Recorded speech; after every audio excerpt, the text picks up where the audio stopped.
Right, so once again, hi everyone, I'm Shyam Johnston. I'm a postdoctorate fellow with Prof. De Steytler, the chair in the South African chair in multi-level government, law and development. So I want to take this opportunity to welcome everyone to this webinar, an important webinar on how we can tackle the burden, the administrative burden that is confronting local government, and that is also having a negative impact on service delivery, according to the research study by the School for Public Leadership at the Stellenbosch University. So a very timely topic. And if going forward in the discussion, we shall be asking the question from Prof. Gio Quino as to what are the key findings of the study with regards to the administrative burden confronted by municipalities in the Western Cape, and also what recommendations can he pose that can take us forward. And then in response, we'll have our own Kirky Stevens, a doctoral candidate at the Dalai Lama Institute, to respond to Prof. Quino's findings and his recommendations. And then we'll take a further discussion from the floor as into your views and your insights. But before we do that, and before I formally introduce Prof. Gio, I would like to thank our funders for making this possible, which is the Hanns Seidel Foundation. The Hanns Seidel Foundation has created a platform for the investigation into these matters that could then further strengthen policy and law reform. So on this note, I would like to formally now introduce our speaker for the day, who doesn't need much introduction in terms of the academic circles, but to say that Prof. Gio Quino is a professor of law in the Department of Public Law at the Stellenbosch University. He is the founding director of the African Procurement Law Unit and the co-director of the Socioeconomic Rights Administrative Justice Research Project. He's currently the president of the Administrative Justice Association of South Africa. He also regularly instructs public administrators in both administrative law and public procurement regulation. Amongst the other feats that he has, he's the author of various articles, academic journals, and electronic publications in book chapters, co-authored and authored many books. And one project to note is that in 2014, he completed an extensive research project for the South African National Treasury on the establishment of the Office of the Chief Procurement Officer, and subsequently assisted that office on reform of the South African public procurement regulatory regime. So, Prof. Gio, I and amongst the viewers and listeners are looking very forward to your presentation. You will have between 20 and 40 minutes to present, and then we will then go into the respondents' comments with regards to the study. I hand over to you, Prof. Gio. Thank you very much, Shaham, and thank you for the invitation to share some of the research that we've done with this audience. It's always a pleasure to engage with this audience, and thank you very much to the Dalai Lama Institute and our funders for creating this platform and this opportunity. So I'm very pleased to be with you. I'm going to try and share my screen with you. Load shedding has just again started here at Stellenbosch, so I'm going to cross my fingers and hope that this is going to work. So let's try that. Let's see if this thing wants to allow me today to do a proper screen share. There we go. Okay, Shaham, you can just give me an indication of whether you can properly see my slides. Yes, we can hear. We see it perfectly. Okay, great. Okay, so colleagues, the Hanns Seidel Foundation, in partnership with the Western Cape Department of Local Government, appointed us at the School of Public Leadership as a financial and operational sustainability model or strategy for municipalities, and primarily in response to this idea of the new normal post the pandemic. And one aspect of that research study was then to look at the regulatory environment and to ask to what extent to sustainability, so either facilitating or acting as a barrier to achieving sustainability. And this is really what I'll be talking to today. It's that dimension of the research study that we've done. And I should here right at the outset give a quick shout out to firstly just say some of the findings of our research in the broader context of the project has been published in a special edition by the Dalai Lama Institute in the local government bulletin. It's not the most recent one, the one just before it. So if you go on the website, you'll easily find it. And I should also give a further shout out to the Hanns Seidel Foundation, which is in one of their other major initiatives, the Civics Academies. Just yesterday or the day before, news on municipal budgeting, municipal SCM, and the role of all of that in municipal governance. So you can go on the Civics Academy website, which you'll easily find if you Google it, and have a look at those new videos, which I think are also really great resources in this particular space. So what I will be dealing with today are the following topics, issues. I will very briefly just say a few words about the project. I'm not going to say too much about it. And then I want to look at the following things. I want to look at financial management regulation. I want to look at regulatory reporting. I want to say a few words about the impact of court orders. Then moving on to my particular area of expertise and interest, supply chain management. We'll talk about compliance, municipal mandates, and finally a few words about intergovernmental debt, which has become, as I'm sure most people know on this call, a very significant issue. Okay, so just very briefly about the project itself. It is, sorry, I just quickly want to change my screen here so that I can also see the slides. There we go. All right, so talking about the project itself. So the project, as I said, is towards a municipal financial and operational sustainability strategy for the Western Cape.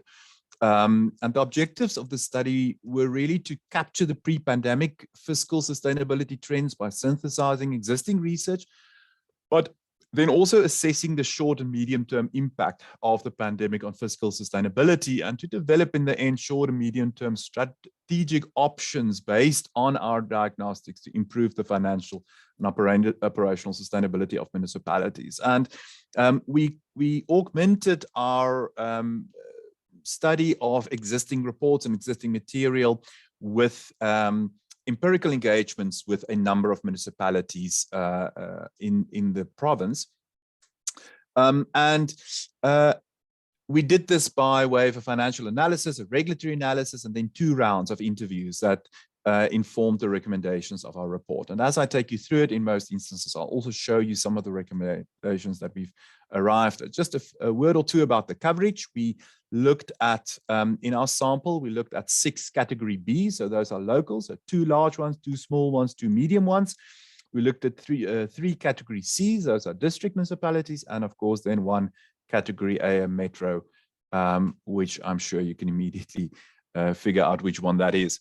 So during the interviews that we conducted in both the first phase and the follow-up in-depth interviews, it emerged that the regulatory environment plays a really important role in strategies adopted by municipalities in respect of their financial and operational sustainability. And it emerged, for example, that particular forms of network governance were not pursued by municipalities because of cumbersome legal processes that were imposed on municipalities through legislation and external controls, such as, for example, court orders and auditor general findings. And the sheer cost and operational implications of seemingly increasing compliance demands brought about by regulatory frameworks also emerged as a noteworthy consideration. So this idea of administrative burden because of the regulatory regime became a recurring theme as our research progressed. So we analyzed the regulatory environment to assess its impact on financial sustainability, and an overall conclusion that we arrived at was that there is an excessive regulatory burden on municipalities, and that does pose a risk to their financial sustainability. And we thus made some recommendations on how the administrative burden brought about by that regulatory regime may be addressed. So our regulatory analysis and findings can be grouped around a number of themes.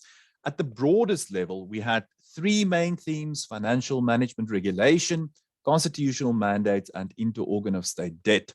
And the findings regarding the regulatory burden are most prominent within the first theme, that is within financial management regulation, but not exclusively so. And our research has shown that there's a clear relationship between the issues from all the themes impacting on regulatory burdens.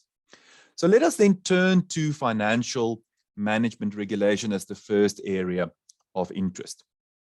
At a general level, local government is highly regulated, as I'm sure most people know on this webinar, which implies that all activities are subject to specific and fairly detailed regulatory prescripts. There are too many regulatory instruments that are not adequately aligned, resulting in regulatory overload. Linked to very strict compliance systems, for example, via AG audits, the result is a high compliance culture, which is extremely risk averse and not agile at all. The focus in local government operations becomes increasingly on compliance only, as opposed to a developmental responsiveness. In respect of local government finances more specifically, we should note that the key regulatory framework, the key instruments, namely the MFMA and its regulations, have been on the statute books since 2003, and there's been no notable review of this framework since. So the question must be asked whether the regulatory framework is still fit for purpose nearly 2 decades later.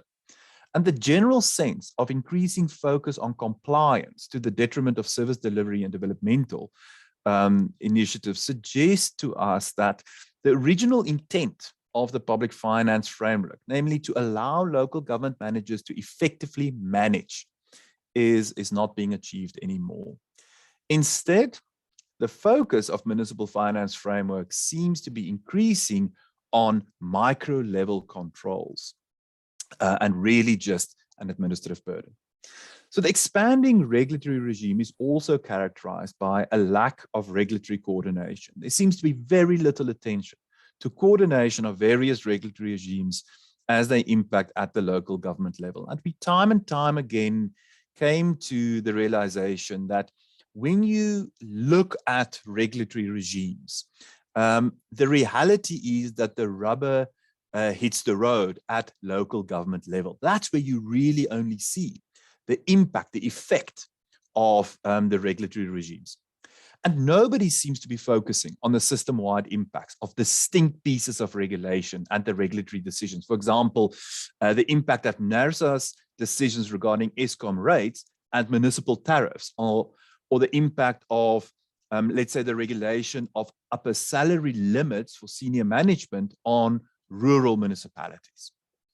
So little attention seems to be given to engaging with the operational and the financial sustainability consequences of individual regulatory prescripts at local government level prior to implementation. And this really touches on the issue of unfunded mandates, to which we shall return a bit later on. So increasingly, regulatory instruments seem to reflect hierarchical national priorities with less local input and less funding, notably going down to meet the implementation demands of those national priorities at the local level where the implementation happens. So the implementation of regulatory prescripts at local government level suggests that there's a mismatch between the constitutional design of local government as we all know, an equal and fully fledged sphere of government, and the reality in terms of which local government is still largely viewed as a kind of a secondary implementation agent of other levels of government, much like we had under our previous constitutional design. And closely linked to the problem of ineffective coordination and planning in the design of regulatory interventions is the absence of reliable and comprehensive data of local government operations. And in the absence of such reliable, accessible, comprehensive, and consistent data about local government operations, it becomes extremely difficult, if not impossible, to do adequate analysis of the implementation implications of any proposed regulatory intervention. And we saw this time and time again in our own research looking at data. Now, while it's widely recognized that proposed legislative instruments, at least in the form of primary legislation, must be accompanied by regulatory impact analyses, including cost analyses, such analyses become meaningless in the absence of appropriate data. Furthermore, there's no general practice of secondary forms of legislation, which of course represent the bulk of the regulatory burden, such as new regulations or regulatory decisions being subjected to appropriate impact analyses. And one of the main problems in this respect is the reality that while regulatory instruments are routinely designed within a particular national sectoral framework with very narrow sectoral considerations in mind, they must eventually be implemented within the integrated reality of local government. At the municipal level, many different sectoral instruments are simultaneously brought to bear in a single context. And municipalities are faced with the challenging task of reconciling disparate regulatory instruments that were not designed from this integrated perspective.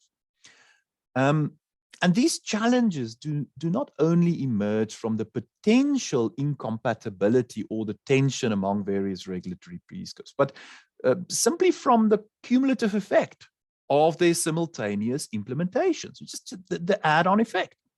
Within current regulatory design practices, very, very little coordination, attention, premised on reliable, appropriate data is given to this cumulative effect and the kind of integrated implementation reality that municipalities face. And the problems regarding the inadequate impact assessments are exacerbated by a tendency to pursue unaffordable, mostly national norms and standards. For example, in the context of environmental health or fire services or environmental protection. Now, while these norms and standards are undoubtedly important, we don't doubt that, the question must be asked whether they represent minimum norms and standards or gold standards. The question is accordingly to what extent these standards can be implemented within the reality of South African local government. And it seems of little use to put gold standards on paper, but they cannot realistically be implemented. And questions emerge here about the involvement of entities meant to represent local government views, such as SALGA and COCTA, in the adopting of these kind of gold or at least gold-plated standards. So one of the recommendations that we can make in response to all of this, and firstly, overall, the approach to regulatory design should be reformed, we think quite drastically, to allow for a more coordinated methodology and ongoing review of the adequacy of existing regulatory frameworks. And we've noted that the South African Law Reform Commission is currently engaging on a project to review all of the regulatory instruments, Project 146. There's been one issue paper to date, and we really think that these reforms that we are proposing can really logically contribute to that larger project, and we hope can play a role in taking that forward. So some of the more specific recommendations that we've made include rationalizing the regulatory environment, simply just cutting it down, streamlining it, paying closer attention to differentiation between different local government contexts in the regulatory regimes, considering more collaborative operational models and determine the extent to which the regulatory environment facilitate or prohibit such collaborative approaches, institutionalize meticulous impact assessments of all new regulatory prescripts from an implementation perspective based on comprehensive, reliable data, scrutinize all new norms and standards closely to determine whether they in fact represent minimum norms and standards or whether they are indeed gold standards. Ensure that findings of impact assessments are adequately internalized across a regulatory framework, including critically in funding decisions. Move away from a paradigm of national agenda setting that informs regulatory prescripts that are forced down on local governments to simply implement, in favor of a model where local government drive the regulatory agendas from the bottom up, both in terms of the setting of the agenda and the priorities, and in terms of the content of those regulatory instruments. And then finally, we think that further research is necessary on the formulation of regulatory prescripts, including norms and standards, especially then focusing in particular areas in order to identify the presence or absence of a local government perspective, and by implication, implementation perspective in the formulation process. So the process in terms of which those particular regulatory instruments were designed. And the results, we think, of such research will be important to formulate appropriate reforms going forward and how we can do it differently to adequately take into account that local government implementation dimension that we find missing in so many instruments at the moment. If we then move on to regulatory reporting, within this broad framework of regulatory burden brought about by financial management regulation, we found a very particular issue, very specific issue, to be that of reporting. And the strict regulatory framework imposes a considerable reporting burden on municipalities. The MFMA and the regulations promulgated under it impose extensive reporting obligations on municipalities towards provincial and national government across a very, very wide range of financial management matters. And we are sure that extends into other sectors as well. From the interviews, it emerged quite clearly that these obligations may impact adversely on municipalities' capacity to pursue their service delivery mandate, given that limited capacity is consumed by reporting obligations. And it furthermore emerged that these reports are not always perceived as contributing to the financial health of the municipality or assisting the municipality in its own financial management and planning. Our findings really confirmed similar conclusions that were drawn in previous investigations and those that are currently informing the SLO Reform Commission report project that I've alluded to. And an analysis of our interview data suggests that the regulatory burden imposed by enactments such as the MFMA may impact disproportionately on smaller municipalities compared to larger ones, such as metros, but also larger local municipalities. It seems to us that larger municipalities are able to maintain sufficient capacity to deal with high reporting burdens without having to sacrifice that capacity elsewhere. So they don't have that kind of trade-off. However, smaller municipalities do not seem to be able to do the same. And they are consequently forced into a capacity trade-off between reporting and other functions, such as, for example, financial planning. And then given the normative character of the reporting obligations by virtue of it being imposed through the regulatory framework, such smaller municipalities have then little choice but to prioritize reporting above their other functions. And it is not clear that such prioritization contributes to greater financial health and sustainability at local government level.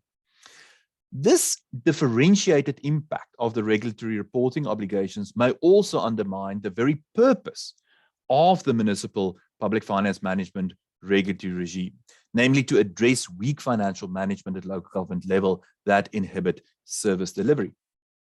The larger municipalities that seem to be able to absorb the reporting burden without sacrificing capacity elsewhere also seem to be the ones that are less in need of strict financial controls.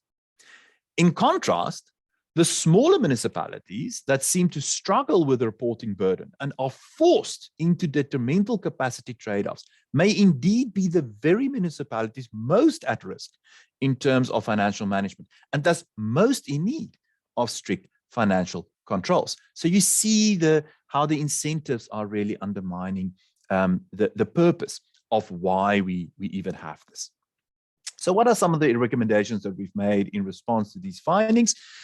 Firstly, we need improved systems that would enable data to be captured in a manner accessible to all, which would not only enable continuous oversight, but also provide ongoing management data. This is closely linked to our second recommendation, which is that there should be greater use of technology, especially cloud-based solutions in this regard. Municipalities should ideally only be responsible for capturing the data in the system that is then generally accessible to other levels of government and other entities that play oversight roles, such as, for example, the AG, in order for those entities to analyze the data for their own purposes. So what we're proposing is that we should really try and move away from this report writing kind of approach, where data is simply captured and then available, and everyone can use that data for their own purposes. The attention to capturing data and appropriate systems should also serve then to make the data available to the municipalities themselves for their own management purposes, such as, for example, informing business intelligence solutions. Careful attention should be given to what type of data is really required and in what format in order to remove redundancies. And again, in our research, we found and often that data has been reported, reports written, but it's not clear to what purpose. It's not clear what is being done with that data and whether it's even necessary. And then attention should be given to differentiated reporting approaches depending on a municipality's own performance. So that is a system of self-regulation based on own performance. Municipalities with a record of good governance over a set period of time could be granted greater leeway in respect of reporting and oversight, and effectively be granted greater self-regulatory powers. And such a system should be premised on clear, objective criteria that determine a municipality's movement within the system, and thus enable municipalities to manage their own affairs in pursuit of a particular self-regulation status. The system should also be dynamic, and that any municipality could move in any direction depending on its continued performance in terms of the set metrics. The cost implications of a particular status within the system, for example, of being more or less self-regulating, should be clearly set out. And generally, having greater self-regulation would be more costly, since oversight would be done locally, and municipalities should thus be able to afford such self-regulation before they move up in that system. If we move then to the impact of court orders, our research has shown that the problem of municipal regulatory burden does not only originate from lawmakers, whether primary or secondary, that is legislatures, national, provincial, or secondary lawmakers, administrations creating regulations, but crucially also from courts. Problems caused by regulatory overload, the lack of regulatory coordination, and unfunded mandates are intensified by court orders placing heavy burdens on municipalities outside of their planning and budgetary processes. So, for example, when a municipality is ordered to provide emergency housing or to make land available for housing, the order may have very significant cost implications outside of the municipality's budgetary planning for the relevant period. Now, while individuals are entitled to a range of services and courts are empowered to grant orders for such services to be provided when necessary, the immediate implications for municipalities must also be borne in mind. It's also a reality. And without the careful balancing of these considerations that are in tension, the financial sustainability of municipalities will, in our view, seriously be undermined. So what are the recommendations that we can make in this regard? Really two core ones. Firstly, when service delivery orders are granted or when they are sought, all levels of government should be joined so as to ensure that the burden of implementation can be appropriately shared between the different levels of government. And this should really be as a matter of course. There shouldn't be discretion in this regard. And secondly, in instances where courts then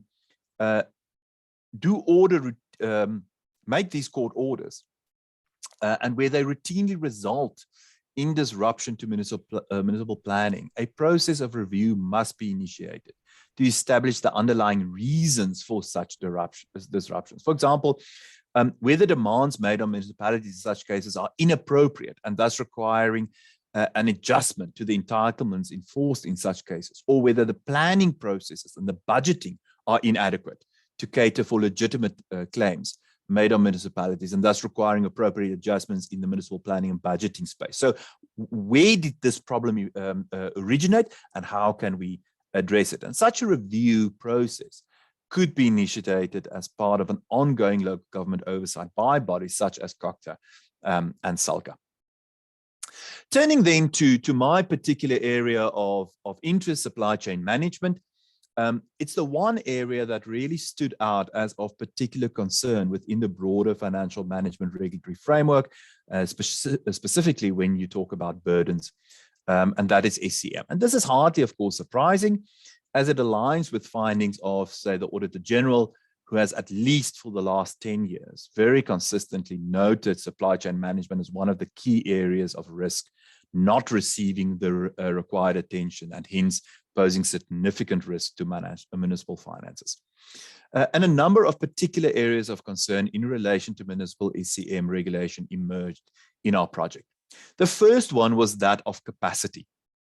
And there are really severe issues around capacity to implement and manage the prescribed SCM system. Not all municipalities are able to maintain the kind of capacity in an SCM unit that the regulatory regime ostensibly just assumes or at least necessitates. In smaller municipalities, the available capacity for SCM is extremely limited, with the result that really only the most basic compliance work can be done. And this leaves very little, if any, capacity for any form of strategic procurement, including thorough demand management and contract management practices.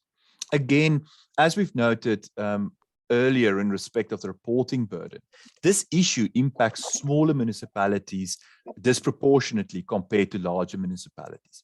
If one considers that these smaller municipalities operate with much more constrained budgets, it follows that they are the ones that can benefit most from more strategic approaches to procurement to pursue optimal leveraging of their procurement spend.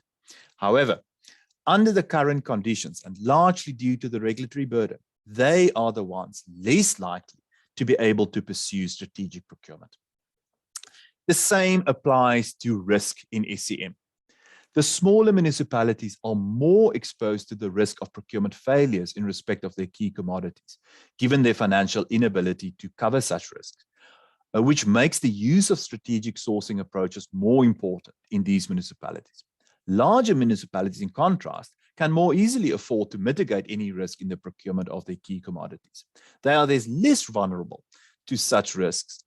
And this reduces the urgency of adopting strategic sourcing approaches as a risk mitigating strategy in such larger municipalities. Capacity constraints, furthermore, adversely affect the operation of the SCM system.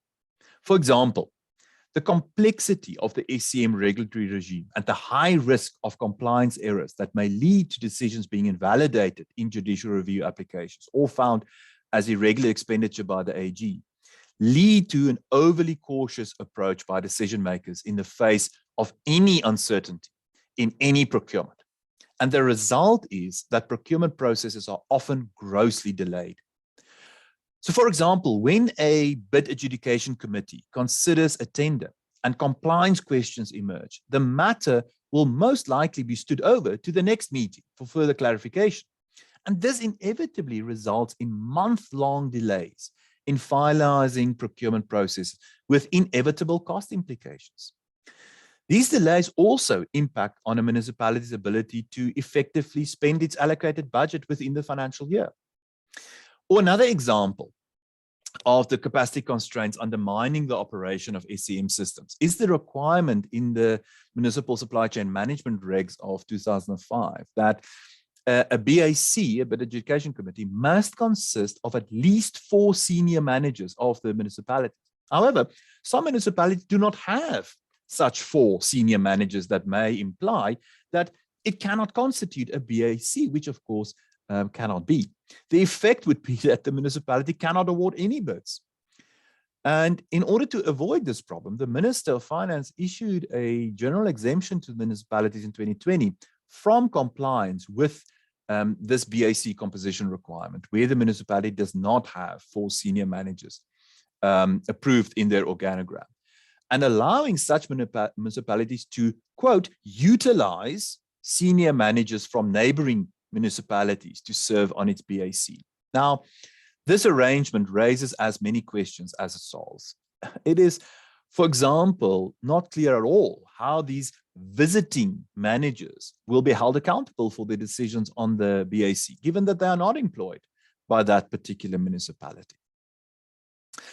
A second area of concern in SCM is around procurement methods. Now, the prescribed procurement methods or procedures also create challenges at local government level. The thresholds for using different procurement procedures were set in the Municipal Supply Chain Management Regulations in 2005, and they've not been adjusted since. And it is a specific example of the general point that I made earlier about the need for municipal finance regulatory regime to be reviewed, to be brought up to date. These thresholds prescribe the use of the open bidding procedure, that's the public tendering procedure, for all procurements above the value of 200,000 Rand. This means that for all procurements above 200,000 Rand, a full bid invitation must be prepared, advertised, and a full tender evaluation process be run before the contract can be concluded and the goods or services procured. In contrast, the threshold for the use of open bidding procedure by provincial and national organs of state under the PFMA, the Public Finance Management Act, is currently set at 1 million Rand. So the 200,000 threshold at local government level is very low and has evidently not kept pace with inflation over the last 15 years. It is highly likely that the transaction costs attendant on an open bidding procedure will be more than the contract value for procurement just above the threshold. Now, in October last year, a draft proposal was gazetted to amend the thresholds for local government procurement. And under this proposal, a differentiated approach is being proposed for different types of municipalities, as you see on the screen, for such thresholds, which would see the threshold for local municipalities go up to 300,000 and for metros up to 750,000, but for district municipalities being retained at 200,000. Now, this proposed differentiated thresholds are interesting. It is, however, not entirely clear why smaller municipalities with smaller budgets and less capacity should be forced to adopt more expensive procedures, requiring more capacity for their procurement compared to metros that can much more easily afford the cost, both financial and in human resources, of the more comprehensive procedures. This uneven regulatory burden seems questionable from a sustainability perspective. For procurements below 200,000, but above 10,000, municipalities are obliged to follow the formal written price quotation method of procurement. And one of the requirements for this procedure is that at least 3 written quotations must be obtained. If it is not possible to obtain 3 quotations, the reasons for the impossibility must be recorded and approved by the MM. This requirement may create problems for municipalities in rural areas where there may not be 3 service providers to supply a particular good or service. In such an instance, the municipality may be obliged to source quotes from suppliers based at some geographical distance from the municipality. Now, if the municipality can source such quotations from suppliers based outside its jurisdiction, for example, in the nearest metropolitan area, it would not be able to claim that it is impossible to obtain 3 quotes, and it will thus be obliged to source such quotes. However, when the quotes are adjudicated, price is mostly the most significant award criterion. And this means that the municipality will have to award the contract to the supplier that quoted at the lowest price. If such a supply is not based in the municipal area, additional costs may not be factored into the contract, such as, for example, the cost of municipal employees having to travel to the supplier, something that can amount to a considerable cost in, for example, fleet procurements. The final procurement method worth noting here is that of joining another organs of state contracting, the so-called piggybacking mechanism. This method is provided for in Regulation 32 of the Municipal SCM regulations, and in essence, it allows a municipality to procure goods or services under a contract concluded competitively by another organ of state without the municipality having to conduct a competitive bidding process itself. And the potential cost savings of this approach is self-evident, and it has been used by municipalities for a considerable period of time quite extensively. It also provides one method of networked governance in the context of SCM. However, this avenue has been significantly narrowed down by recent interpretations in court cases by the AG and also eventually by National Treasury. In a range of judgments, the High Court has interpreted Regulation 32 restrictively, so that this method of procurement has become largely ineffective. Under this interpretation, a municipality may only join the existing contract on the exact same terms, including price and time period of the existing contract. So the arrangement between the municipality and the service provider cannot extend beyond the period of the original contract. And National Treasury has now endorsed this interpretation in a circular in 2019. And according to National Treasury's interpretation of the regulation, by agreeing to the municipality's request to join the contract, the original organ of state that secured the contract through competitive methods is willing to forfeit a portion of its contract that has not already been utilized in to the accounting officer who is requesting to procure under that contract. The circular is legally questionable in my view, since it conflates the distinct concepts of transversal contracting and framework agreements. It is correct that the power to conclude transversal contracts, that's contracts for multiple organs of state, is statutorily limited to certain organs of state. Primarily, only treasuries can do so. However, in our law, there's no similar limitation to framework agreements. That's a as and when supply agreement. Any organ of state may procure goods or services for itself by means of a framework agreement. And accordingly, any municipality, by means of Regulation 32, may seek to join a framework agreement concluded by another organ of state. The narrow and, in my view, incorrect interpretation adopted by National Treasury in respect of closing down the joining of frameworks really closes down one of the potentially most advantageous uses of Regulation 32 from a regulatory burden and network perspective. If we then turn to multi-year contracts, and I'm keeping my eye on the time, the interaction between the SCM system, particularly in the form of the open bidding procedure, and the procedural requirements for multi-year contracts create significant bottlenecks. In terms of Section 33 of the MFMA, a municipality may only enter into a contract with that which will impose financial obligations on the municipality beyond the 3 years covered in the annual budget if certain very strict regulatory conditions are met. These conditions include soliciting the views of the local community, the National Treasury, Provincial Treasury, National Department responsible for local government, and if that contract relates to water, sanitation, or electricity, also those relevant national departments. The municipality may only proceed to conclude the contract once it has considered these views. And this implies that a municipality cannot proceed with the contract until it has received the relevant views, whatever those views may be. Now, where the relevant multi-year contract amounts to a procurement, the usual SCM rules will also apply. Now, these would inevitably be the rules governing the open bidding procedure, given the low threshold for the use of this procedure at local government level.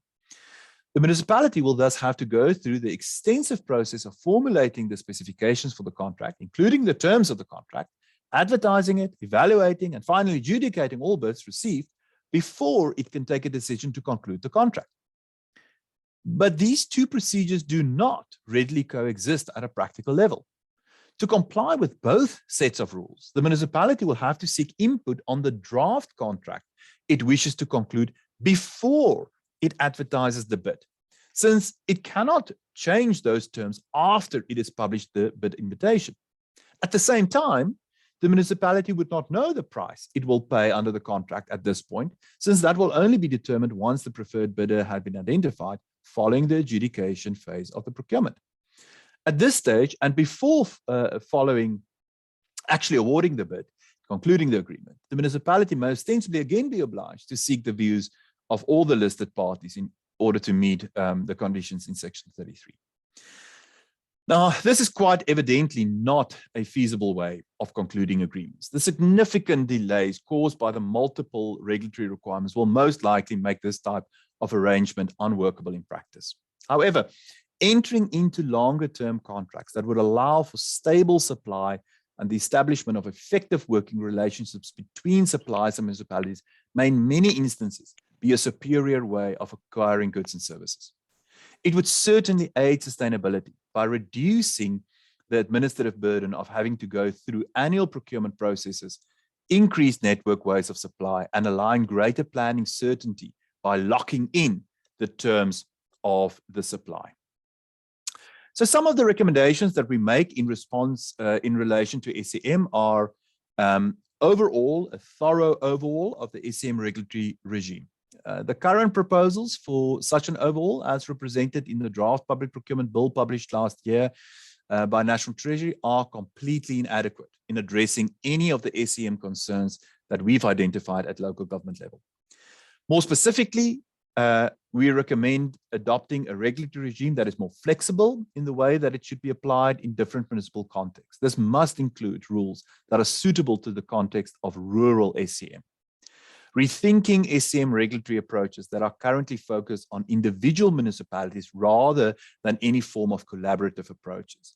And designing and experimenting with mechanisms that encourages greater collaboration. For example, by providing for SCM as a shared service, or streamlining PPP processes or other mechanisms to collaborate, such as through joint municipal entities. Engage in more dedicated capacity development for SCM units at local government level. Develop and implement minimum competency levels for SCM officials. Encourage greater collaboration between municipalities in SCM, for example, SCM as a shared service. Adjusting the thresholds for the use of competitive bidding procedures upwards, taking into account real figures of contract values and transaction costs. Risk management approach could rather be adopted to thresholds, including maturity levels of individual entities. For example, clean audits over time as a way of determining maturity, as opposed to a stark contract values approach. And finally, allowing more flexibility in entering into long-term contracts. Reduce the regulatory burden regarding such contracts. For example, the mandatory input from various levels of government. Then moving very quickly on to the last few requirements, and I'm going to be very brief here. A theme that emerged from the interviews was the interaction between municipalities and various regulatory controls over public finance management. The most salient controls here are the courts and the Auditor General. The statutory nature of the regulation of public finance in South Africa has two very important implications for compliance. Firstly, it means that general administrative law applies to most public finance management decisions taken by municipalities. And this further means that the right to administrative justice in Section 33 of the Constitution, as well as the Promotion of Administrative Justice Act, are applicable to all such decisions. One of the core legal mechanisms under these enactments is that of judicial review, which allows any affected party to approach the high courts and also now the lower courts to review and potentially set aside, that is, invalidate the impugned municipal decision. Secondly, municipal finance decisions are obviously also subject to audit by the AG. One of the key findings that the AG must make is that of irregular expenditure. An irregular expenditure is defined as expenditure incurred in contravention of or not in accordance with inter alia the prescripts of the MFMA, the Systems Act, and the municipality's SCM policy, which in itself must comply with the municipal SCM regulations. Now, the statutory nature of municipal finance rules thus activates the possibility of a finding of irregular expenditure. And findings of irregular expenditure can have a range of consequences, which may include disciplinary steps against the implicated officials, recovering the expenditure from that official, and in serious cases, even criminal prosecution. Now, these far-reaching compliance mechanisms may impact on decision-making within municipalities and encourage narrow, highly risk-averse approaches that is only focusing on compliance. And this may lead to a culture that does not embrace innovation in financial management. Our interview data, however, suggests that relative power seems to play a notable role in this regard. It seems that more powerful municipalities, in the sense of municipalities with significant resources and higher profiles, are able to adopt more robust approaches to its financial management compared to less powerful municipalities. It seems that the more powerful municipalities are more readily able to form strong views on a particular approach and to robustly engage with the various control mechanisms such as the AG and courts when they are questioned in order to impose their own views. In contrast, smaller, less powerful municipalities are not able to adopt similar approaches. They thus interact with the control mechanisms on a different level, with the result that the dampening effect is much more pronounced in such smaller municipalities. Then turning to the mandates of municipalities, another regulatory theme that emerged from our interviews is that of unfunded mandates, which is a very familiar issue in South Africa. It emerged, for example, that municipalities are carrying significant financial burdens in relation to provision of housing and a basket of social services which do not fall within the constitutional mandate of local government. The core competencies of local government within South Africa's constitutional framework of cooperative governance are, of course, set out in Schedules 4B and 5B of the Constitution. And these competencies provide the basis for determining the equitable share and the allocation of revenue to municipalities under Section 214 of the Constitution. It follows that the fulfillment of a function by a municipality outside of these competencies, and that is not provided for in a particular statutory delegation of functions with dedicated funding attached, may involve significant expenditure by municipalities that are not accounted for in revenue allocations. Housing and social services are really good examples of these unfunded functions that pose financial challenges to municipalities. Housing and welfare services are both listed in Schedule 4A of the Constitution as concurrent national and provincial competencies. And to the extent that these services are provided by municipalities, such as where municipalities, for example, are obliged to install bulk services to an area to address a housing challenge, for example, because it was ordered to do so by a court, they are not adequately reflected in revenue allocation. Another dimension to the financial challenges brought about by the allocation of municipal mandates is the limited opportunities for municipalities to generate additional income. Since municipalities may not engage in functions that are not listed in the schedules or not statutorily assigned to them, municipalities are necessarily constrained in exploring opportunities for generating additional income. This is especially true in relation to emerging services. For example, with other words, services that emerge only after the adoption of the 96 Constitution. Now, given the nature of the allocation of competencies between the levels of government by means of a fixed list of competencies that provincial and local government may exercise, while all others are by default national competencies, all emerging services will necessarily be national competencies. These could only be allocated to another level of government, such as local government, at the discretion of the national government. A good example is the provision of internet fiber services. It is not evident that this function can be included within any of the competencies listed in either Schedules 4 or 5, with the result that it is by default a national competence. However, this is arguably a service from which municipalities could meaningfully generate income and could thus be a good candidate as a municipal competence. So, the static nature of local government mandates as set out in the regulatory regime and the precarious nature of any expansion thereof by way of legislation, that is at the will of the national or provincial government, unduly limit the ability of local government to keep up with developing needs and opportunities. There also seems to be a significant disconnect between de jure mandates, that's legally imposed mandates, and de facto, that's real practical mandates, with many municipalities performing many functions that are not wholly within their prescribed mandates. And this adversely affects municipalities' financial position, since funding for these functions remain equally precarious.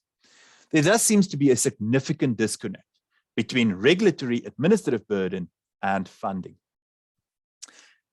Some recommendations that we've made here are to consider adjusting the approach to municipal mandates, either by way of a constitutional amendment to bring more agility to the system, or by way of overarching legislation to bring some stability. Secondly, to align the actual mandates with the legal mandates. And thirdly, to explore ways in which newer functions, such as the provision of data services as an example, could be incorporated at appropriate levels within the mandate scheme. The final point that I just briefly want to talk to is that of intergovernmental debt. And this is really a good illustration of the financial sustainability issues emerging from disconnected regulatory regimes. The prime example here is, of course, the relationship between municipalities and Eskom. But that relationship between Eskom and municipalities and this whole topic of intergovernmental debt deserves a webinar on its own. So I'll just flag it. The challenging reality of intergovernmental debt, which is currently most vividly illustrated by the relationship between defaulting municipalities and Eskom, requires urgent attention. The issue is not simply one of municipalities owing other organs of state, such as Eskom, money, but it's also of other organs of state owing municipalities money. At a general level, it seems that there is an inadequate legal framework to deal with intergovernmental debt that is causing real financial difficulties at local government level. Courts seem reluctant to become involved in disputes involving intergovernmental debt, despite the seeming increase in lawfare between different levels of government that is taking their disputes to courts. There has been a sharp increase in litigation between, for example, Eskom and municipalities, but to little avail. The courts have largely shied away from granting any relief in terms of payment disputes between Eskom and municipalities in these types of cases, on the basis that such disputes amount to intergovernmental disputes that should be addressed via the mechanisms created under Chapter 3 of the Constitution and legislation, such as, for example, sections 44 of the MFMA, 30 of the Electricity Regulation Act, and 45 of the Intergovernmental Relations Framework Act. The dynamic between Eskom and municipalities illustrated by the various court cases point to a larger issue regarding intergovernmental debt. The question is how debt is to be effectively settled between organs of state. These cases illustrate that the usual debt enforcement mechanisms, such as termination of performance under contract by a creditor, and acknowledgement of debt or judicial enforcement of debt may not be effective in the context of intergovernmental debt. As the Supreme Court of Appeal noted in the recent Resilient Properties matter, the, quote, relationship between Eskom on the one hand and the municipalities on the other is more than merely a contractual one regulated purely in terms of the electricity supply agreements that the parties concluded. Eskom supplies bulk electricity to the municipalities, which in turn have a concomitant duty to supply to the end users. The unique feature of this relationship is that Eskom, as an organ of state, supplies electricity to local spheres of government to secure the economic and social well-being of the people, end quote. The question thus emerges how effective the alternative mechanisms under the intergovernmental framework are to address outstanding intergovernmental debt. The Eskom cases suggest at least that these mechanisms are not particularly effective. Beyond the Eskom municipality relationship, the question thus emerges whether municipalities are placed at increased risk when they are forced to fulfill mandates that are not fully funded within their equitable share, and must thus rely on repayments from other levels of government to cover the shortfall, but seemingly without any effective legal mechanism to extract repayment. And of course, the reverse is also true where services are rendered to municipalities. So 2 recommendations here. Firstly, we recommend a more reliable and efficient system of resolving intergovernmental debt to be established. And secondly, there must be effective legal means to ensure that finance and function are aligned in practice at the local government level. That is, that there is an effective way to force the flow of money to the appropriate hands in respect of public functions involving different levels of government, and most notably local government as the implementing level of government. And with that, I will say thank you very much. Thank you so much, Prof. Georg. You know, I've been looking at the comments in the chat box, and it's quite clear that this conversation has sparked so much debate and also created so much clarity, but also pushing for further consideration of issues going forward. You touched on quite a few quite a broad amount of topics, which I don't want to steal away from the respondents' time, so I'm not going to regurgitate what they are, but simply to say that there are definite areas that comes into play. For example, the limitation of the innovation for municipalities, the fact that smaller municipalities, unlike the larger metros, are actually inhibited and restricted in being innovative, that they are not able to engage on an equal footing, as you put it, to the national and provincial government. They also can't, the organizations that should be the voice of local government seems to be not also aiding this the situation for municipalities to be more developmental, and that this mismatch in terms of the legal framework with regards to the mandate for local government is also questionable. The last issue, I mean, I could go on, but also, you know, it's quite interesting, the contestation that you mentioned with regards to, in the one instance, how the courts are actually coming in and saying to local government in the case of service delivery, you know, this is actually part of your mandate. This is what you're supposed to be planning for in terms of housing and emergency shelter in Blue Moonlight, for instance. But then at the same time being passive when it comes to the intergovernmental debt and the escalation, for example, in litigation against municipalities, and yet then them stepping back and saying, well, use the intergovernmental relations mechanism, alternative mechanisms that are available to you. So, I mean, clearly this is a complex, wicked problem, but let me stop there, Prof. Georg, and let me hand over to my colleague, who's actually researching this area quite thoroughly. So, Kirtley, if you are ready, I think you can take the floor. I also just want to draw the viewers' attention to the request that they do complete the survey. My colleague Mandy has placed it in the chat box, so don't forget to do the survey, and that we can have an actual recording of your views on the presentations that are being done today. So, Kirtley, I hand over to you. Thank you, Sian. Thank you, Prof, for your insightful presentation.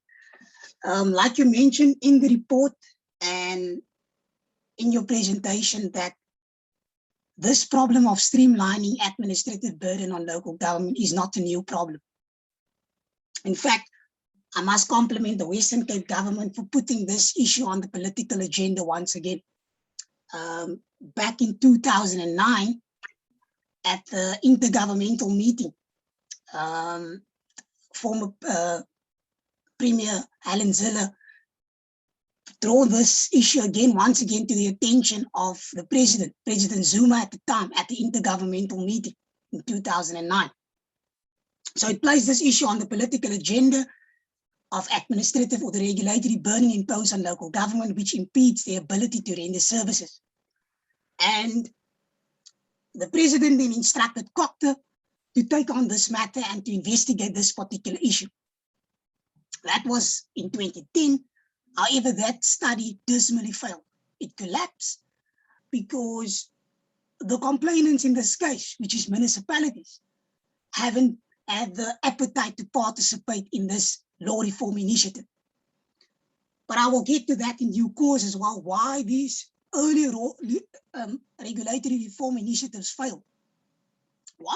One reason for this is that there seems to be a difference of opinion on this particular topic in itself.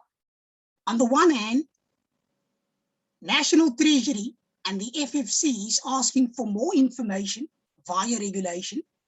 And on the other hand, the National Department of COCTA is asking for regulatory system to be reduced, or the reporting obligation imposed on local government to be reduced. So if we want to make meaningful law reform, one of the recommendations which I will add to this report is that there needs to be coordination in that sense as well, to address this particular problem. So that's an issue that stands out for me, that was not specifically mentioned in the report. Then you've touched on a couple of important issues, and it seems to me, based on the reports and based on my own research as well, it's not only the legal framework, but and I think in the earlier or the previous webinar where this report was launched, the issue of capacity restrictions in municipality was highly raised, because whether or not you can implement the law successfully also depend on the personnel that is in charge of giving effect to the laws, and that's also a big issue or a shortcoming within municipalities, a big restriction within municipalities. And for me, what stands out, I'll just go to that section of the report on page 106, when it deals with the issues of municipalities, their engagement, and I want to quote here, they adopted a very pragmatic approach when it comes to this particular issue. They engage actively in this particular seminars dealing with this issue, but they adopted a very pragmatic approach, where the report refers to it as that, where they do not want to invest time in challenging these regulations. They don't want to waste time on that. So that for me is very interesting. Interesting finding, and I will come back to that in due course, that issue. So in response to the report, I will try to address and speak on three issues. The one is obviously the regulatory framework. I will also highlight a couple of causes that give rise to these pathologies or diseases or misgivings that municipal practitioners face on a regular basis. And then I will also look at the monitoring system. And then, Prof, I will have two questions for you on this issue as well. So on the first issue, I was really struck by the report when it dealt with PPPs, alternative service delivery mechanism, when it deals with the outsourcing of municipal services. So based on the interviews with the stakeholders and my research as well, it confirms the following, that municipalities is not against doing or going via the PP route, but they are complaining about the excessive framework, which at times are contradictory. And I will give an example in due course. Right? So in order for a municipality to outsource water services, for example, right? So the municipality, in terms of the Municipal Systems Act, must conduct a comprehensive system. They must first and foremost conduct a feasibility study, which in itself is a very costly process. But then the Municipal Finance Management Act prescribes the same process. They must also conduct a feasibility study in terms of the MFMA. Then the Water Services Act comes in. And then in that act as well, it speaks on public engagement. So you have public engagement in the MFMA, as well as in the MSNA, the Municipal System Act, but also in terms of the Water Services Act. So one of the authors have argued that if it would suffice if you conduct a feasibility study in terms of the Municipal Systems Act and not in terms of the MFMA. But if a municipality should do that, I can almost guarantee the Auditor General will step in and say that you haven't complied with this particular step and set that particular process aside. So the system is very contradicting, and it creates a lot of legal uncertainty as well. And that's why the report also speaks on it creates delay, because now you need to consult, obtain a legal opinion on this matter. What's the process? And we've also seen, as the report also referred to a recent judgment, the Kanaland case, where the Western Cape High Court interdicted. So if you fail to follow the various procedures, you can be interdicted. Like in that particular case, the views of National Treasury and the Provincial Treasury wasn't solicited. And the court interdicted that particular matter from proceeding. So that's also a big thing, or big issue when it comes to the contradictory nature within this in the PPP system in itself. But that's only one example, right? So for me, let's just move on to the monitoring system, the monitoring of local government. So this framework, as the report also indicates, establishes a very comprehensive monitoring system for local government. And important to bear in mind that this is prescribed by the Constitution. Local government must be monitored and supported by the national and the provincial government. So the legislative enactment that gives expressive effect to that particular provision in the Constitution is the MSNA, the Municipal Systems Act. So it assumes, this is my reading of the legislation, it assumes that the only departments responsible for the monitoring of local government is the provincial and the national department responsible for local government. But in reality, that is not the case. Local government is monitored by various departments, right? But what stands out for me in the MSNA, in the Municipal Systems Act, is the requirement that when the provincial or the national government wants to request information from a municipality, firstly, they need to consult the annual report of that municipality. Secondly, when requesting additional information, you must take into account the administrative burden and the costs in complying with that reporting obligation. But that particular safeguard only applies in terms of the Systems Act.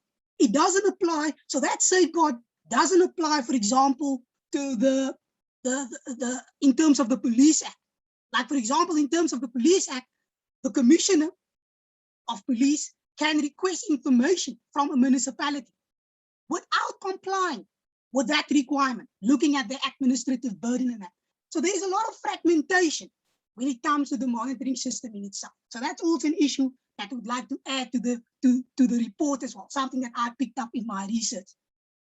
Then the issue of reporting. When ministers often, this is the complaint that I also received, and the report made mention of this. Often municipalities are asked to provide reports on an ad hoc basis, urgently. We need to report on this particular issue. The municipality complies, they submit the report, however, no feedback is provided. So there is no incentive in the system in complying with the reporting obligation. That's a big issue. That's not only a National Treasury, COCTA, various departments have recognized this problem in various reports. So this was not only gathered from empirical evidence via interviews, but it was also formed part of various government reports where this issue is recognized. So there's no incentive to comply with the particular report. So that's issue in the monitoring system. And then coming back to the consequential impact of the regulations. like Prof, the entire report speaks of that, where where there is a mismatch between reality, between the legislation, its design, and reality on the ground. And this, as I argued in my findings, as well as also the report confirms, that this should not come as a surprise. Right? There's this hierarchical relationship that exists. We are still holding on to I make the argument that we are institutional dependent. We're still holding on to that history where local government is merely a creature. It needs to comply with regulation, although our constitution, we have moved past that particular stage. That is one of the causes, one of the reasons why the consequential impact of local government isn't really considered.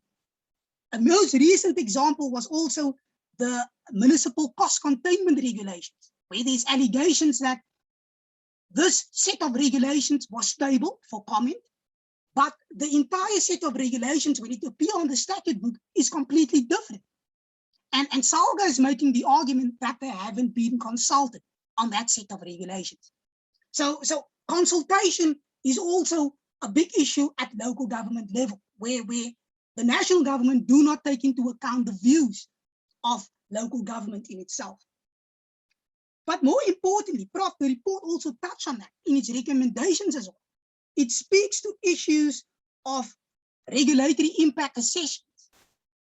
And the absence here, right, what I found that in South Africa, it is up to a national department to determine whether or not it will conduct RIA. Regulatory impact assessment is not a legal requirement in South Africa as it stands, right?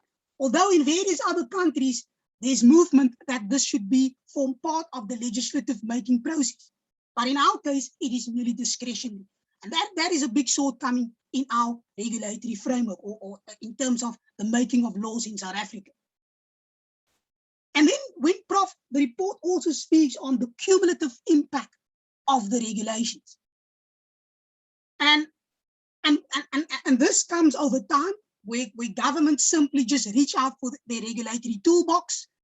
There's a particular problem, we keep on pushing a law to address a particular issue.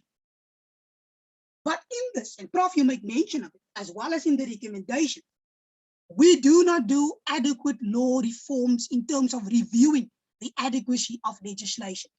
Notwithstanding that this is in the literature, as well as in practice, viewed as a modern global phenomenon. It's widely accepted. You must have this as part of your lawmaking system. And we don't have it. Like you mentioned, since 2003, the MFMA was on the statute. No review of this framework or legislation, including its regulations, was conducted as of yet. And this is a big problem in South Africa as well. And I put forward the argument that Parliament is primarily also responsible for this. Parliament has been limping. In other words, they have been more focused on their lawmaking function as opposed to also catering for the maintenance of rules. And that is what the literature prescribes, that a modern legislator walks on two legs. They're in the business of making laws, but they are also in the business of maintaining the laws, the adequacy of the laws. And that is not what's happening in South Africa. For example, the Gauteng provincial government having acted the regular piece of legislation that deals with the review of subordinate legislation. At the national government, although the constitution makes reference to that, no such framework have yet been established. Regulations imposed by the Minister of Culture or of Treasury is merely submitted to Parliament. There's no debate on it. So that's also something that stands out for me in my research, but also mentioned in the report. So there's no ex post facto review of the legislation. There's nothing like that in the system in itself.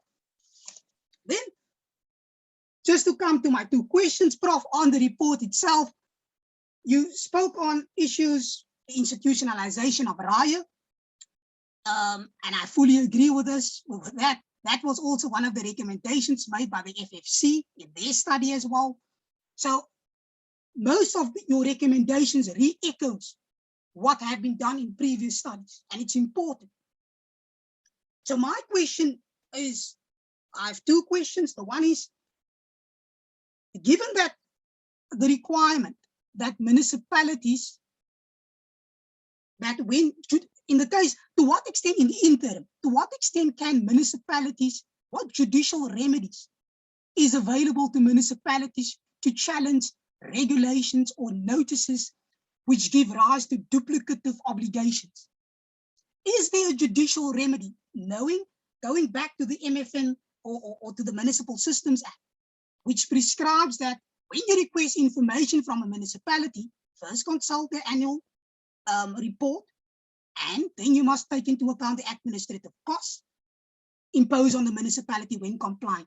In the event where the national government, and it can be shown that the national government did not comply with that particular requirement, is there a judicial remedy available? Can they, in terms of FAJA or in terms of the legality review system that we have, challenge that particular regulation? So that's the first instance. Is there judicial remedies? Because as it stands, local government is not using their powers at their disposal to challenge these regulations. So what can they do in the interim? That's the one question. Then the other question, over time, this is something that I've noticed when reading the previous studies conducted and documenting the history of this particular problem.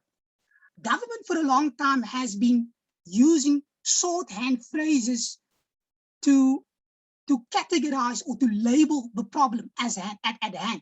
For example, overregulation, strangulation. It's almost they use it to display their emotional state. We're not happy with it, you know. So, but for me, the complaints of municipalities at times is not well directed, and it's not going to help the Law Reform Commission, which I assist.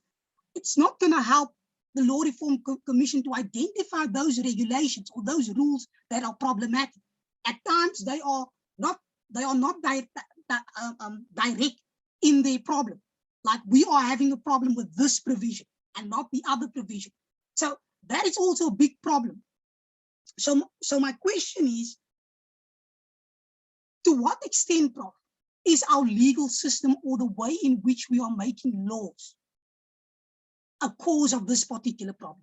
Is our lawmaking system a cause? Is it adding to this, to the cumulative burden? Because normally a rational approach would be, before enacting a legislation in dealing with a particular issue, the first thing that you will do, obviously, you will first have to check, is there an existing law or rule that deals with that specific problem before enacting a new law that deals with the same subject matter?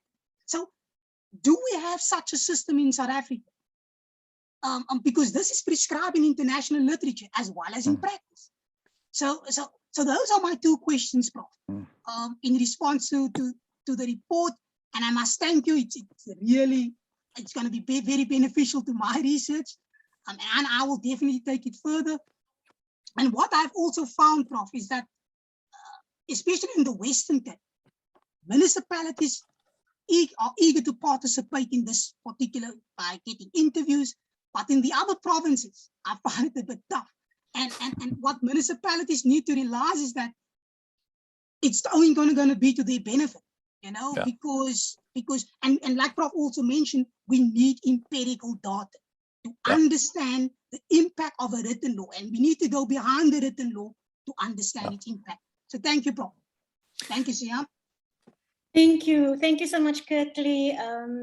I see a lot of nods from Prof here while you're speaking. And I have been looking at the chat box. We're getting interesting comments, and there's also questions. Before we go to the Q&A, open the floor for everyone to pose the questions, I just wanted to summarize key points that you have mentioned, Kirtley. That is the issue of the fragmentation within the legal system, the legal uncertainty that's causing delays. Also, you speak about the framework that is contradictory, and you mention the issue of monitoring and the lack of the feedback loop. So municipalities are giving out all this information and it just doesn't come back. It doesn't then impact and inform their further decision-making and governance. Okay, and then you reiterate the consequential impact that the report has found. with regards to the impact that this has on the operations of the municipality, and furthermore, how it impacts service delivery as well. And then interestingly, you call out the inadequacy right now that you are witnessing from Parliament in terms of them not assessing the maintenance of laws. And you also have brought to the fore that SALGA is articulating the frustration that they haven't been consulted on issues like, for example, the cost containment regulations. You have focused on the making mandatory of regulatory impact assessments, which is part of a global trend, which is not currently happening in South Africa. And then, you end off your feedback by posing those two pertinent questions to Prof. Geo, which I would suggest should be the start of our Q&A, question and answer session right now. So, Prof. Geo, if you would like to respond to Kirtley's questions, and then thereafter we can open to the floor. Thank you. Thank you, Shaham. And Kirtley, thank you very much for all your comments.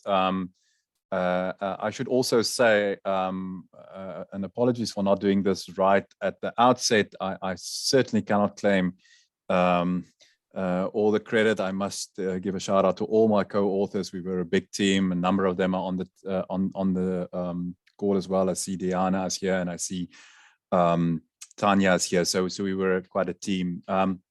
So Kirtley, just responding very quickly to your two pertinent questions. I think one can respond to them together because I think they boil down to the same issue. And I think you're right. I think the problem here is a systemic one, and it's systemic in terms of how we create rules. I think that is the heart of the problem.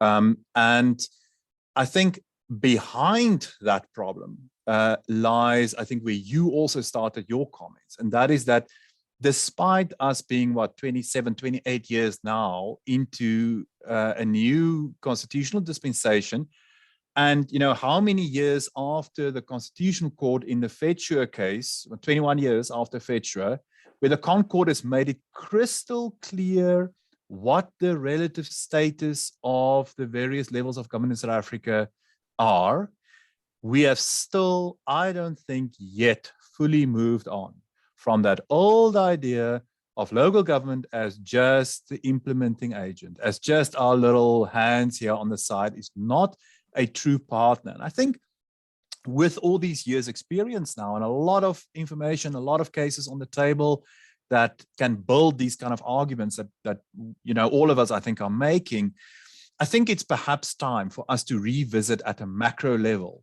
the institutional architecture, because it seems to me that that may be partly to blame for why this conceptual idea of local government as an independent, freestanding partner in the intergovernmental framework is not being enabled to play that role. So, I think that there are perhaps some really big institutional architectural framework questions to throw in. May I, just as playing a little bit devil's advocate, ask the question whether the provincial structure is perhaps not partly to blame for that? Is part of the question not whether there's still any use for a provincial level of government, and whether that is not perhaps displacing the attention that we should be giving to local government? So I think those are some of the questions. And then thinking of, for example, architecturally, our institutional landscape, we may say all kinds of beautiful things about how local government is supposed to be represented in either a national or a provincial lawmaking process. But the fact of the matter is, institutionally, they're not hardwired into that process. Nationally, simply, the provinces are there in the form of the NCOP, and one can have long debates about the NCOP, but at least there's a house and they need to, be there. I just don't think anything institutionally equivalent to that for local government interest is really functioning at the moment. So I think for me, that's the starting point. We must seriously rethink the way that we do lawmaking, and I've spoken now about primary lawmaking, but of course it fully applies to it probably applies more to secondary law, because in my own research, it seems also that the bulk of the burden is coming from those lower level instruments, not the higher level ones. So we need to just get more discipline there. And I think then it brings me back to your first question about, is there a mechanism? Yes, I think there is. I think both in relation to primary and then most notably secondary lawmaking, the legality framework must provide a vehicle. Although I must immediately say I'm definitely not a fan of approaching it in that way, because I think, again, as you've yourself said, it doesn't really help to look at just one regulation here and another one there. It's the bigger systemic issues, but I think as a strategic tool, it might serve the purpose. So the analogy that I'll draw here is the Doctors for Life case, which really brought public participation in national lawmaking processes to the fore, and really, I think, drew a line to say to Parliament, you can't cross this line.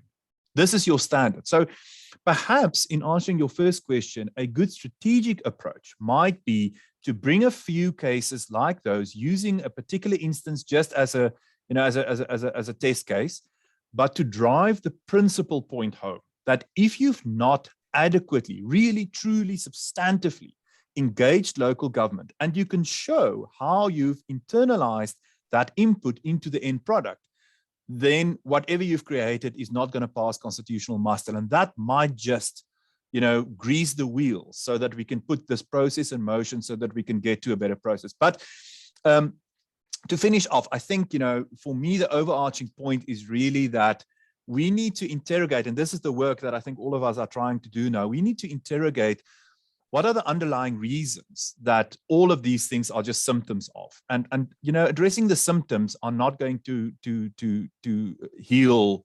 the underlying problem. And I think that's important. And I think increasingly, if we can bring data to bear on all of this, I think we will start to make progress, because it's in that dark vagueness of no real data that we get stuck. And I think as increasingly, if we can really drive the data debate, the data agenda, kind of getting better systems to get the data flowing, I think it will enable us to make these arguments, I think, more strongly. And as you've said, these are not new arguments. They've been made for a long time. But I think the urgency, given where we are practically now at local government level, we just can't look the other way anymore. It's just not an option. Thank you, Shyam. Thanks so much, Raphael. So I just want to start looking at the chat box before I allow people to pose their questions directly. And there are quite a few. For example, Shirley Robinson says, Prof, that are you promoting the differentiated reporting based on size or maturity and capability? Is that one thing you are promoting? This question comes as you were doing your presentation. I'm going to give you 3 questions and then I'll allow you to respond. And then Dudley Molloy says, what about the issues of personal capacities and skills? Has your research uncovered the status of that within municipalities? And then lastly, Dennison poses the question, or rather shares his views that he worries about the impact of the regulatory enforcement that remains on paper and not implemented in practice. So if you can share your views on those 3 questions, Prof. Thanks.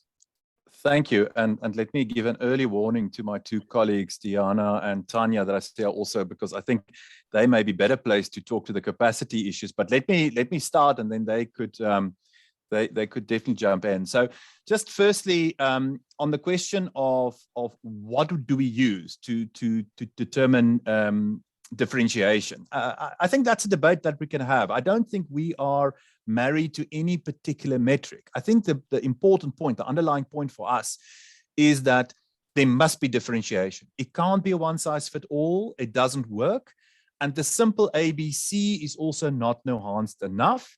Thresholds, as we've seen, for example, in the SCM context, doesn't work. Blunt instruments, they do not talk to the reality of why differentiation is important. So I think for me, the starting point of answering that question is we need to ask, why do we need to differentiate? So for what purpose is it important to differentiate in a particular context? And then we need to engage with what metrics would then be sensible to adopt to do the differentiation.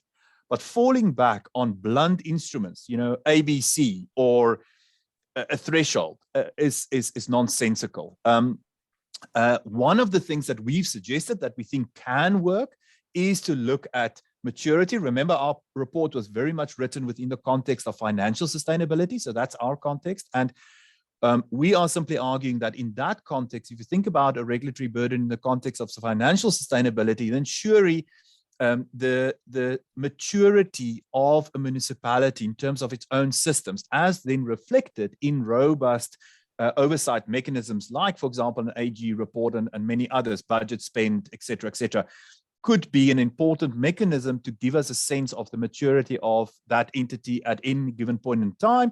And that can then be, and I think that's a way of then also streamlining where we focus our attention. So where's the need really help, the help really needed, sorry, and we can focus there. So that's really all we're saying.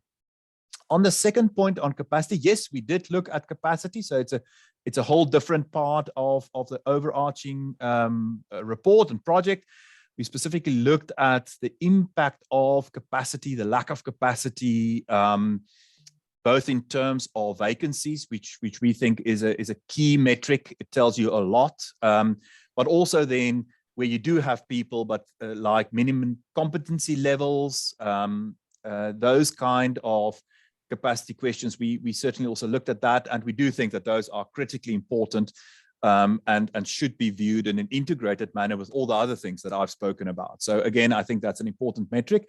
And then finally, the issue on, just remind me, what was the last question again? It was on paper versus implementation. Yes, that's right. Absolutely, I fully agree. And I think that really goes also to our point around minimum norms and standards versus gold plating. There's absolutely no point. I mean, what's the point in writing a gold standard and then we go around the world proclaiming, oh, we're wonderful, we've got the best system of river, health control in the country. But, if we're honest with each other, we know that very few municipalities in this country has got the capacity or the technical knowledge to implement that wonderful river. And I'm just, grabbing an example here. Please, environmentalists, don't crucify me. I know nothing about river, but it just strikes me as one of those kind of things that I'll typically read somewhere and then I'll think, but have you thought about the reality?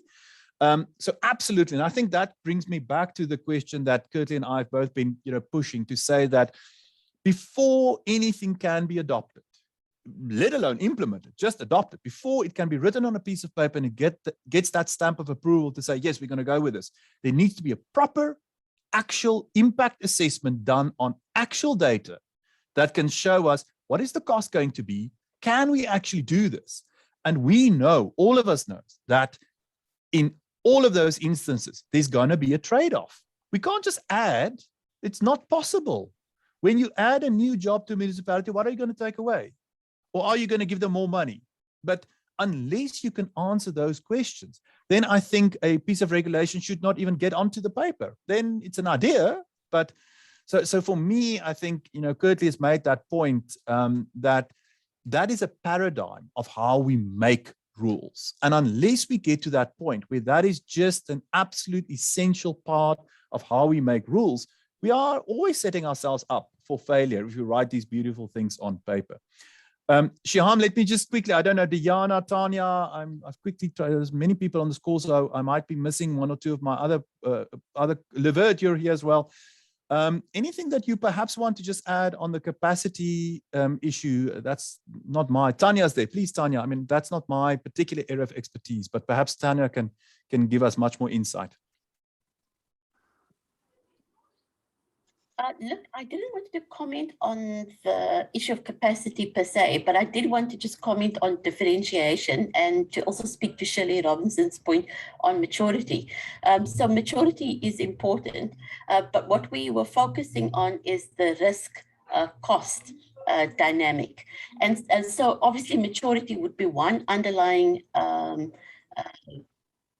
for risk, but there could be other pertinent factors as well. And then on capacity, just to say that the institutions that have the least capacity, the least ability to attract the requisite skills, for example, in the rural areas, those are the ones that proportionally bear the greatest burden.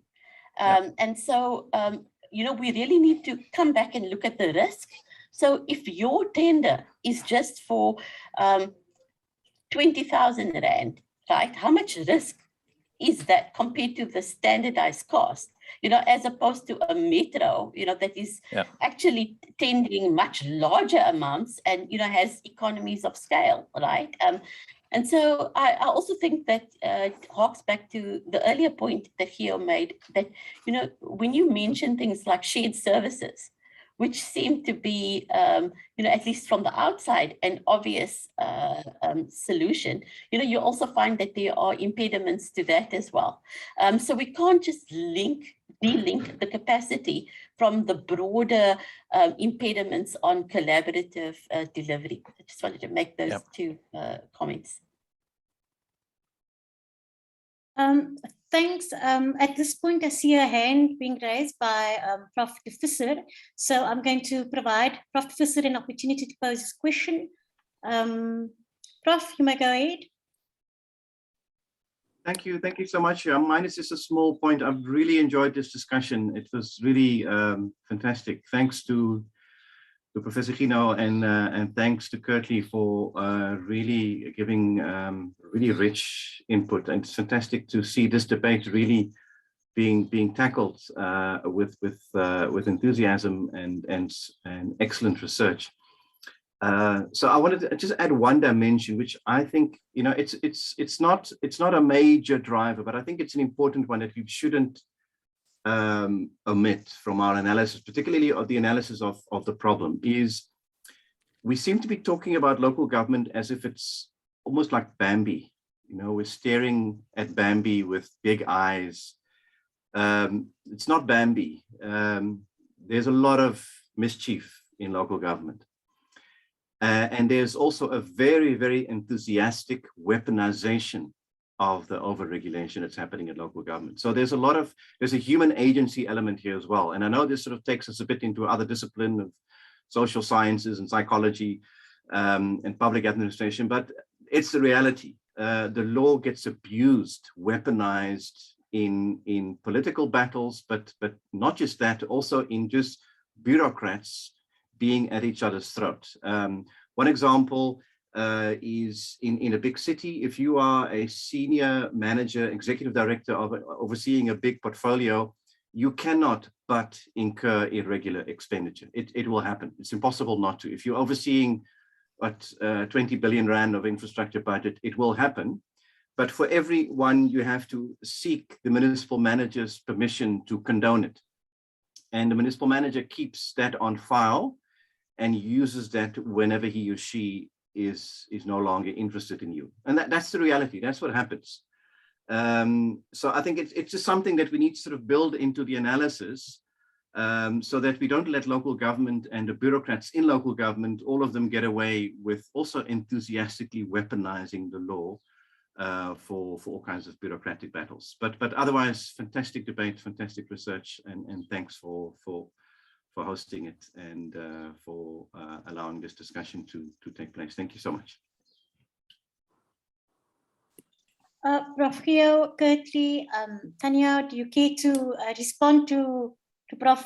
De Visser's Bambi comment and insight? I'll allow Kirtley to go first this time. Thanks, Prof.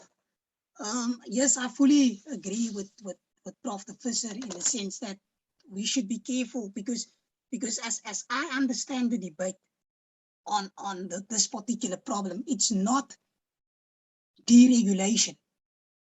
We are not promoting that agenda with the economical framework, the free world country. We're not promoting that because as there's another movement in Europe which has transcended across the globe, and South Africa is also in a way trying to draw on these principles. For example, there's a floating document in cabinet that deals the guidelines on regulatory impact assessment. We don't know what's the status of that particular document, if it's still in operation. And the point that I'm trying to make, that what practice, international practice, as well as the literature, tells us that deregulation is a bad word. We're in the business of better regulation and not necessarily deregulation. So that speaks to Prof's issue, that we are not arguing that all the laws should be taken away. But our aim and the difficulty is to identify those laws that are problematic, that needs reform. And for that, you need a framework, you need a standard, you need something to inform you as to what makes this law a bad law and how can we improve it. And this there's this famous American scholar who has also written on red tape, Bozaman, who has written on red tape quite extensively, where he warns us that one should just not get rid of red tape, because then the ugly head of corruption, mismanagement, will heal itself again. So I think it's a bit more, like Prof indicated, it's a little bit more complex in identifying the laws that are really problematic. How do we distinguish the bad from the good? That is the problem, and that is something that we will have to take, and it's an ongoing process. It's definitely an ongoing process. We cannot simply just rely on the Law Reform Commission to come in on an ad hoc basis, limited budget, limited time period. Now they need to identify all the laws that are problematic. That is not sustainable. And this is not happening in other countries. There is a dedicated unit that deals with issues of coordination, that conducts regulatory impact assessments. Dedicated unit that is supported by that is support from the center. And this is not happening in South Africa. So like Prof also mentioned, there's a lot of institutional issues that we need to fix in order to address this particular problem. So yeah, that's my response, Prof. So yeah. Yeah, Shyam, if I can also give it a go. Yeah, Professor De Visser, I fully agree with you. I think it is really important to bring that dimension in, and I also fully agree with Kirtley. I think one should at all costs avoid this debate ending up being the deregulation debate. Heaven knows. I mean, I'm an administrative lawyer. There's nothing that scares me more than deregulation, right? So no, I do like regulation. I must admit. I think absolutely, just to echo what Kirtley has said, I think it's about thinking perhaps as lawyers a little bit more about smarter regulation. For me, as primarily a lawyer, a legal scholar, thinking about how we can adopt more multi and interdisciplinary approaches to really diagnose why what we on paper think should be great are not producing the outcomes that they should be doing. And so I think for me, that's the debate. And I think the point you made is, I think an important explicit point to make in this entire endeavor, as to avoid exactly that kind of impression. Because I think if that's the road we're going down, it's not worth going down, in my opinion. So I think one should put that up. I'm certainly no fan of just saying, oh, let the market just all sort it out. Absolutely not. So I think that's the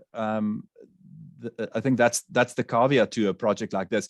And I think then two very specific things which I think we should be paying attention to curb or to address both of these. Right? So to be a little bit more smarter in how we regulate, but also to keep the screws tight, because as you say, right, it's not Bambi. It's not just a wonderful paradise. You know, there are bad people out there that's bent on abusing for personal benefit. So how do we do both of those? And I think, you know, part of the things that we've spoken about that can really help us do both of those is firstly just to get better data. So to get transparent, open, better data, so that we can have a much broader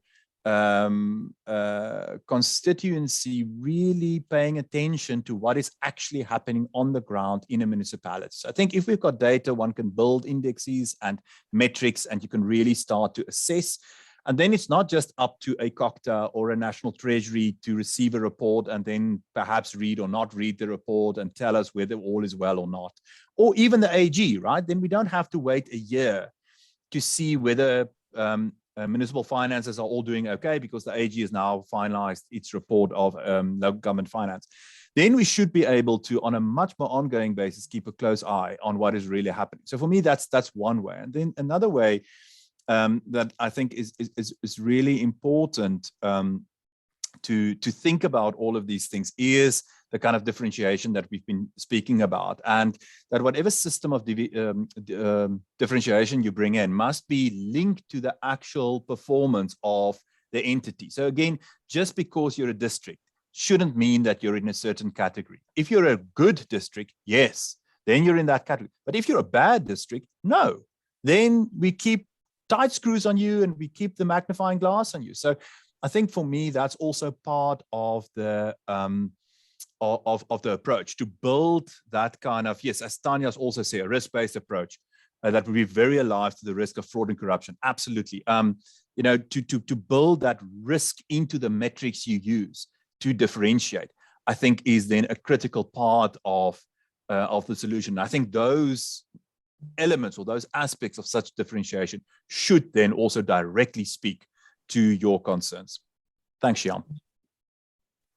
Thanks so much, Prof. Gio. Prof. Ajam. Oh, I see I've got a hand raised again for Prof. De Visser. Please take the floor, Prof. No, I was just agreeing with the answers and grateful for it. So thanks, Shyam. Thanks, Prof. Tanya, is there anything you would like to add?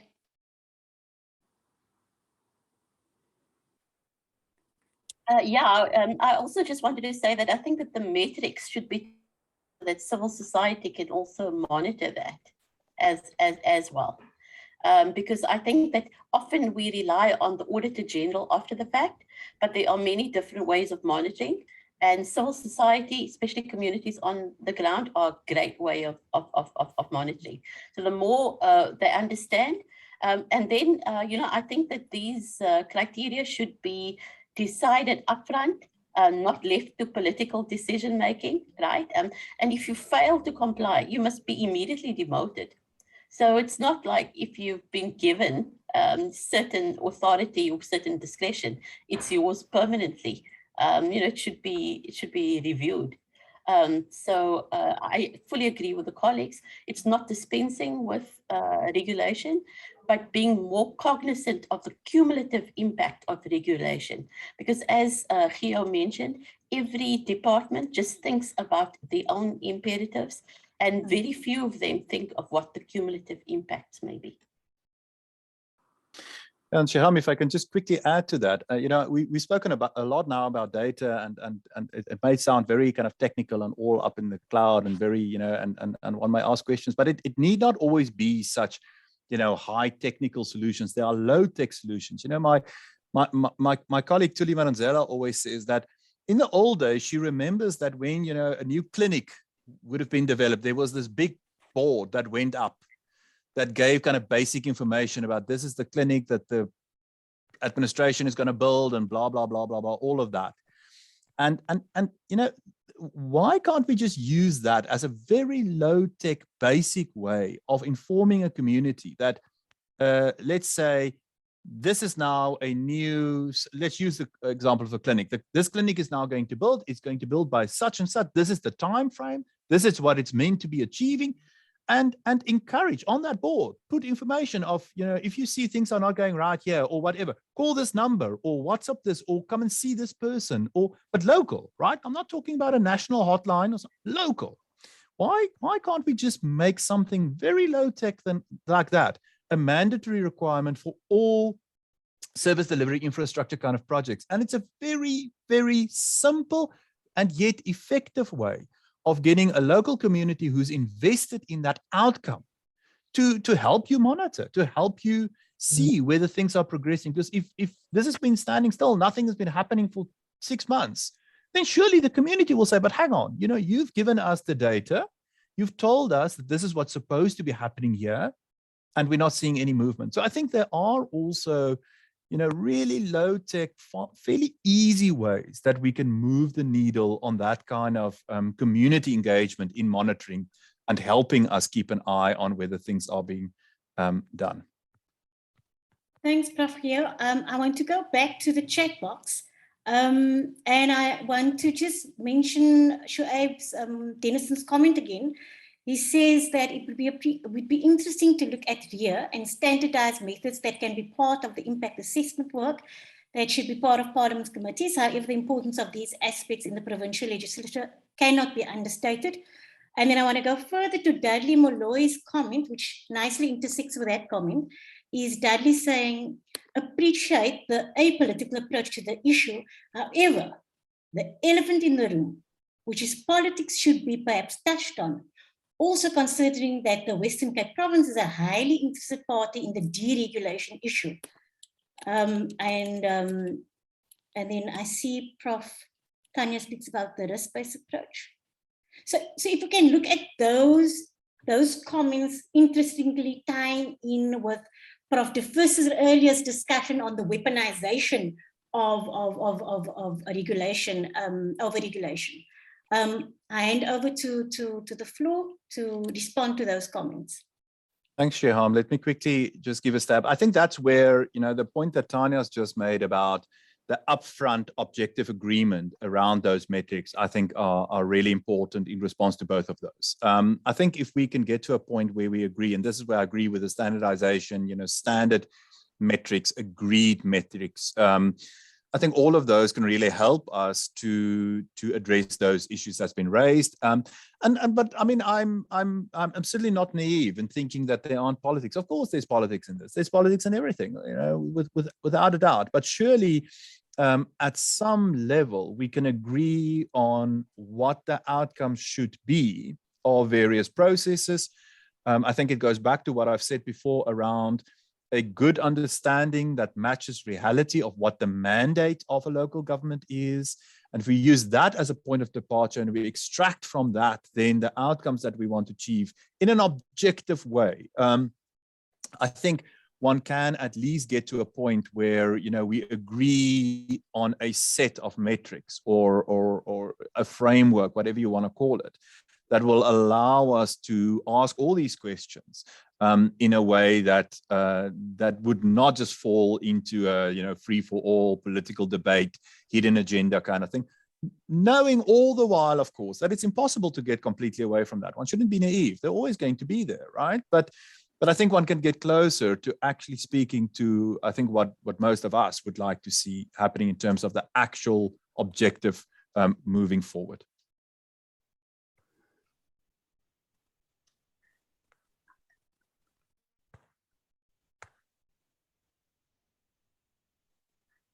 Are there any other comments? I'm watching the checking for any raised hands. Sia? Yeah. Just to get back to the question of deregulation in the Western Cape. The Western Cape, the participant is quite correct in terms of the Western Cape, or under the leadership of the DA, being very much pro-deregulation. But my assessment of the Western Cape and their approach to this whole debate, they have a deregulation unit or a red tape unit in their department, in the Department of Environment, Economic Affairs and Tourism, that particular department. That department is very much focused on red tape directed at businesses and not necessarily when it comes to government or municipalities. And so they are very much focused in that regard. And then also in 2010, there was this red tape bill, also a private membership bill in 2010, tabled in Parliament by the DA as well. Again, that bill speaks to issues of RIA, speaks to all of those principles, but again, it's focused on businesses. So municipalities or government in itself being also subject to regulation, that act doesn't cover that. So to that extent, I don't think it stretched over to government itself, but it's more primarily directed at businesses, the deregulation movement in the Western Cape, though. That's just my comment on that.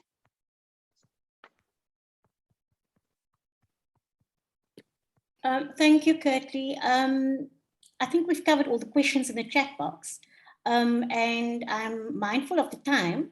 So I'm going to open the floor for if there are any other further questions or comments that that anybody would like to share. You are excused, Luzuko. Have a good day further, and thank you. You need to do the survey, please. Sorry, that chat just came in. So I'm waiting to see if there are any questions or comments that anybody would want to share. Other than that, we then would go into concluding this webinar. So if there are any takers.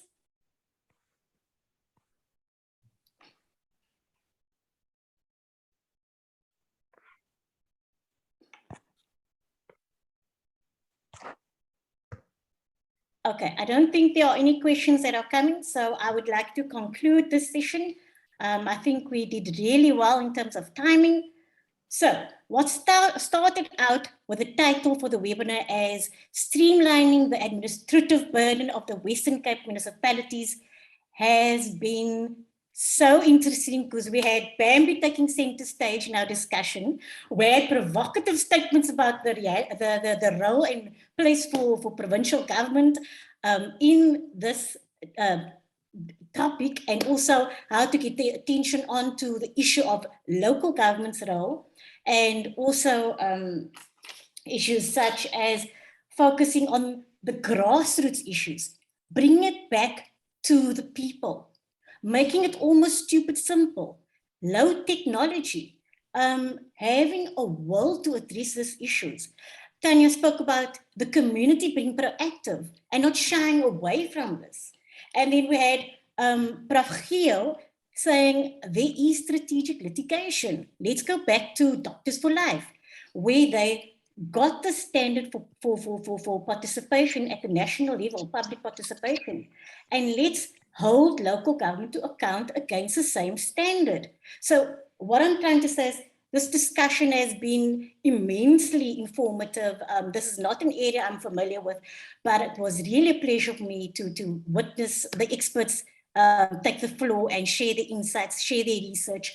The one burning issue for me is the fact that we have a sense that the law reform's current approach might not be sustainable, that they're biting too much, and whether this will how this is going to pan out in the future, we don't know, but already there is suspicion that it's not sustainable. I want to thank the speakers. I want to thank all of you for participating today. And for me, I can clearly see there's a need for a follow-up discussion on these issues. And I would like to conclude now with Lizette, who's been kind enough to share a last comment. And she says, thanks to all the participants and presenters. I think it was an important point to include low-tech suggestions as part of approach to encouraging community engagement and participation. And I think that's what localization is all about, making the community feel part of the governance of those who govern them. And, you know, it's quite interesting that when Prof. Geel started speaking, he made it a very simple thing. Streamlining administrative burdens are important. Why? Because we actually want to make life better for people. So having a people-centered approach keeps us focused. And so on that note, I thank everybody, and I am sure there will be further robust discussions that will follow this webinar. Thank you, everyone. Bye-bye. Thank you, Shyam. Bye-bye.